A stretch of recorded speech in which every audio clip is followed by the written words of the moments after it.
If you're looking to make contact with the spirit world, there's really no better way than hosting a dumb supper. In this case, dumb isn't being used in the modern pejorative sense of the word. It means silent. Just so we're clear, I'm not telling you to host a stupid dinner. The dumb supper is a meal that you can share with someone who has passed away. It can be a friend, relative, mentor, or even a historical figure. As you dine together, you may feel their presence, receive messages, or even have a conversation, despite the fact that no words are actually being spoken. You can do this at any time of the year, but it typically works best around Samhain, when the veil is thinner than usual. Hey everybody, it's me, Eric Arcadian, and this is my show where I talk about the things that interest me: spirituality, music, magic, witchcraft, and the occult. Today's topic is the dumb supper, your guide to dining with the dead. Some people will claim that dumb suppers are ancient. I'm not willing to make that statement. There are other theories that these types of rituals trace back to either 19th century Appalachian folk practice or love divination events in 17th century England, where young women would divine the name of the person they would marry. Since we're dealing with quite a mixed bag of beliefs and superstitions across multiple continents, there's a varied assortment of customs that come with it.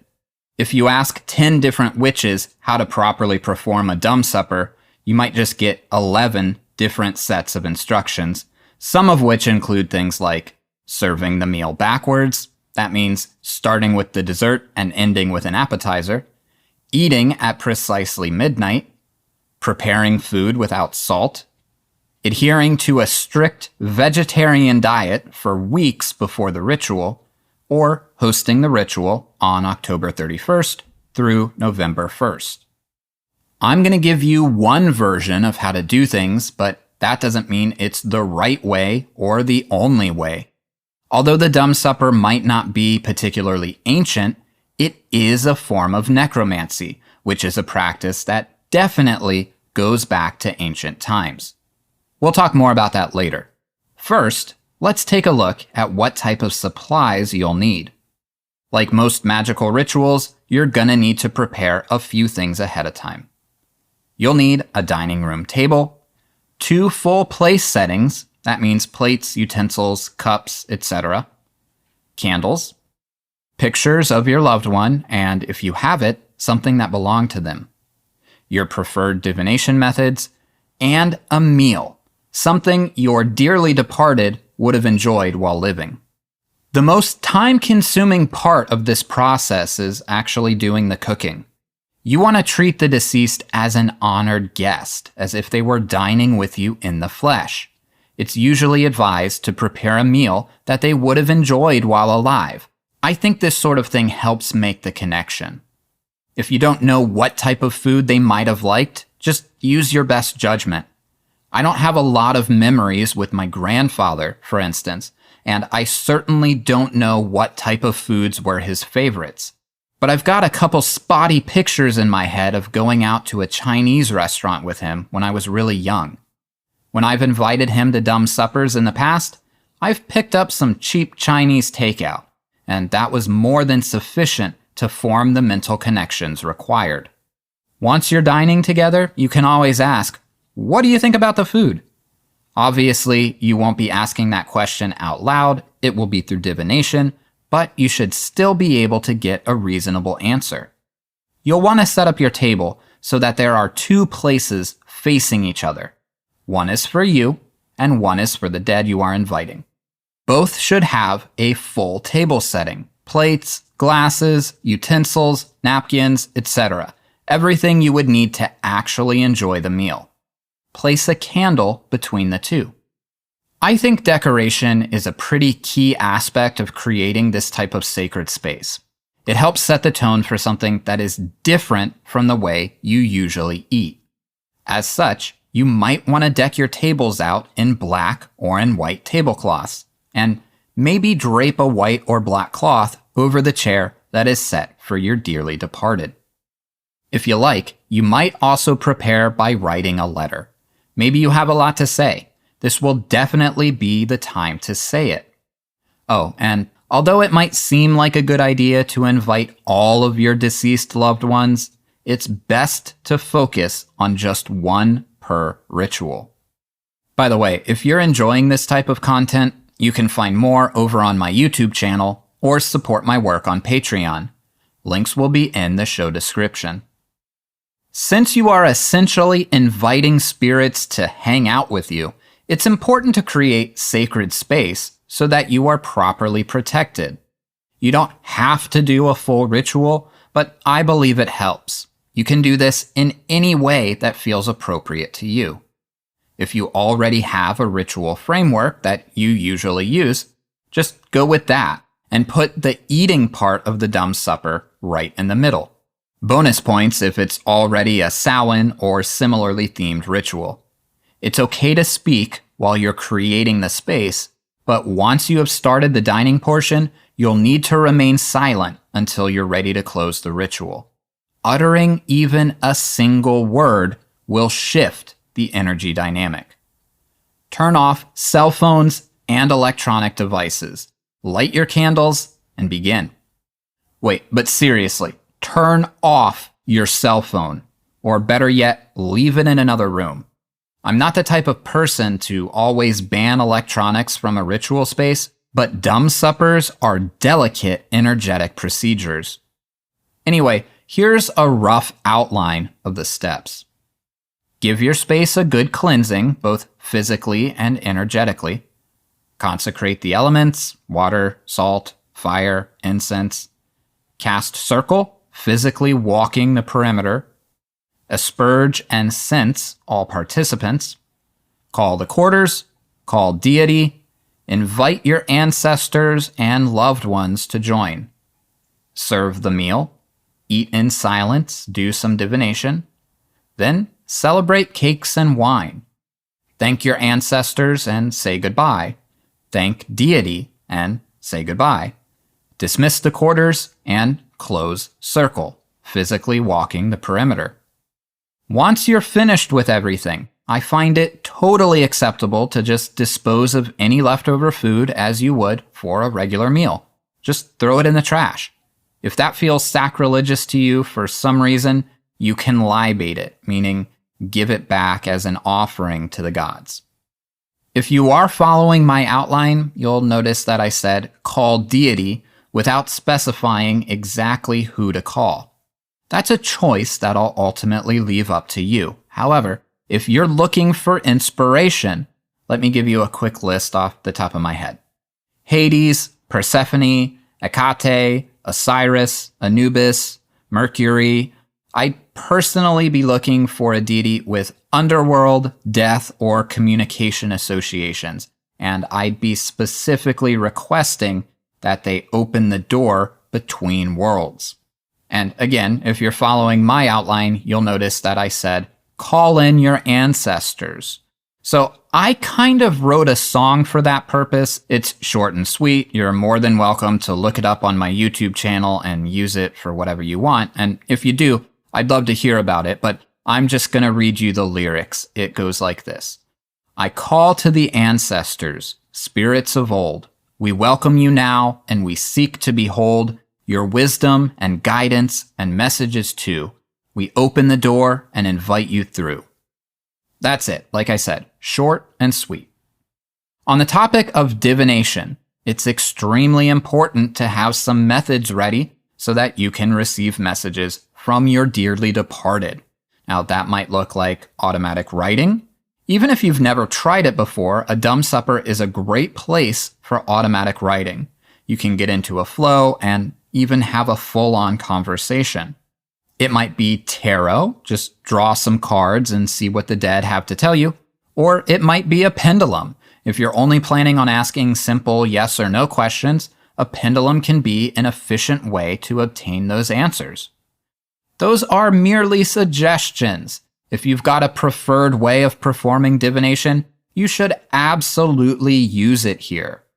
Also, I have found that just closing my eyes and dropping into a trance state allows for some pretty wild experiences.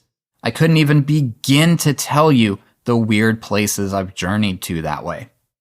I've mentioned this before, but necromancy isn't all about reanimating corpses. It just means that you've received communication from the dead or engaged in divination with the dead. On the whole, it's an ancient practice. One of the first written accounts of necromancy comes from Book 11 of the Odyssey, circa 750 to 650 BCE, where Odysseus leaves offerings of water, wine, and honey, makes a blood sacrifice, and basically interviews ghosts. It says, "When I had prayed sufficiently to the dead, I cut the throats of the 2 sheep and let the blood run into the trench, whereon the ghosts came trooping up from Erebus, brides, young bachelors, old men worn out with toil, maids who had been crossed in love, and brave men who had been killed in battle with their armor still smirching with blood. They came from every quarter and flitted round the trench with a strange kind of screaming sound that made me turn pale with fear." Necromancy is also discussed in the Bible, specifically the Old Testament book of 1 Samuel. A story usually referred to as the Witch of Endor or Saul and the Witch can be found in chapter 28 if you'd like to read it yourself, but I'm going to give you the highlights. According to the tale, Saul was looking for reassurance of victory in an upcoming military battle. He was terrified of being defeated by the opposing army. He prayed to God for a sign, but God never answered him. Desperate for an answer, he tried to find a witch. The only problem was that he had recently driven all of the mediums and sorcerers out of the land. Some people told him to go to this place called Endor, where they heard a witch lived. A witch, not Ewoks, surprisingly. So he went and found her, which, by the way, made him a huge hypocrite. He asked her to summon the ghost of the prophet Samuel, which she successfully did. And the ghost basically said, "You're an idiot, and now you're screwed." And then nobody lived happily ever after. If you'd like to put a date on that biblical account, it could have been written around 550 BCE. And of course, in the year 3019 of the Third Age of Middle-earth, Aragorn summons the army of the dead to fight in the War of the Ring against Sauron, thereby fulfilling their oath and allowing them to be free. Sorry if I'm getting that date wrong, but the Middle-earth calendar confuses me. So, what do all 3 of the above accounts have in common? They're entirely, well, probably, almost definitely, fictional. They might not be true accounts, but they do reflect a true practice. So, let's turn to another source, one which I often quote, and one which is meant to be read as more of an instruction manual. The Doctrine and Ritual of High Magic by Eliphas Levi. It says, "You will invoke God according to the formulas of the religion to which the deceased person belonged and according to the ideas she herself had of God. You must, when saying this prayer, identify yourself with the evoked person, speak as she would speak, believe in a certain manner in what she believed. Then, after a quarter hour of silence, talk to her as though she were present, with affection and faith, while praying to her to show herself to you. Renew this prayer mentally while covering your face with both hands. Then call out to the person 3 times in a loud voice. Wait while kneeling and with eyes closed or covered for a few minutes, while speaking to her mentally. Then call out 3 times to her again in a soft and affectionate voice, and slowly open your eyes." Levi's work was incredibly influential to what we think of today as modern witchcraft. He wrote about magic in a complicated, fanciful, and often completely exaggerated way, almost as if to say, I could tell you exactly how to do it, but you wouldn't understand me anyway.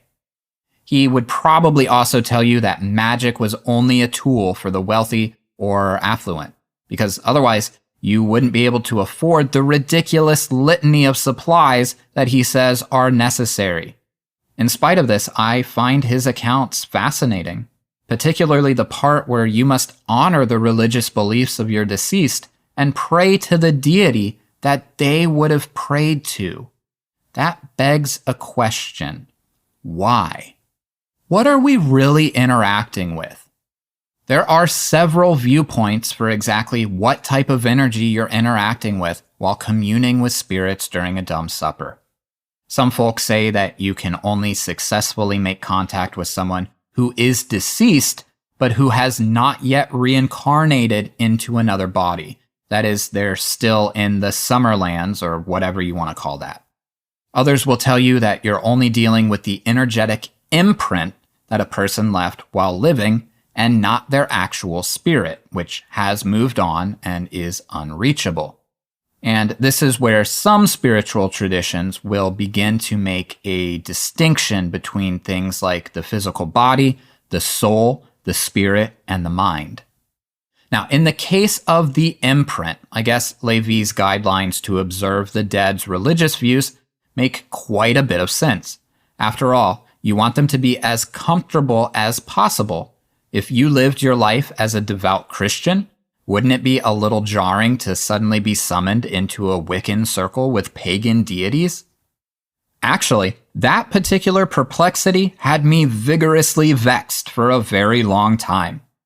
All of my relatives, you see, either were or are devout Christians, and I thought it might be offensive to include them in something they might have found perverse or even, dare I say it, evil if they had seen it while living. My personal experience with the great beyond, however, has led me to some very different conclusions. First of all, religion doesn't really have much use once you cross the veil. Unless you're dealing with dead who have a lot of unfinished business, those biases, prejudices, and preconceptions fall away. Secondly, time isn't linear. Every moment is happening simultaneously, so it's always possible to interact with a person's spirit regardless of whether or not they have reincarnated. Of course, that's just all my opinion, and I could be wrong. But what's really going to bake your noodle later on is wondering if it's possible to invite your own past or future lives into a dumb supper. If you're looking for some overly complicated explanations of necromancy or just magic in general, I recommend you look into Eliphas Levy's The Doctrine and Ritual of High Magic, which I mentioned before. If you'd like an incredibly comprehensive account of the dead and how different cultures around the world have treated them, then I'd highly recommend The Mighty Dead by Christopher Pinzak. I'll put both of the links for those books in the show description. I think I've given you enough info to get started, but we're not dealing with an exact science here. The only real way to fully understand this type of ritual is to experience it for yourself. And that's something you can do on your own or with a group of like-minded people. Have you ever attended a dumb supper? Who did you invite? What was your experience like? I'd love to hear all about it. Thanks for spending a little time with me today. If you liked this episode, check out the description for links to more of my work, including my YouTube channel, blog, and Patreon. I'm Eric Arcadian, and until next time, stay tuned for more.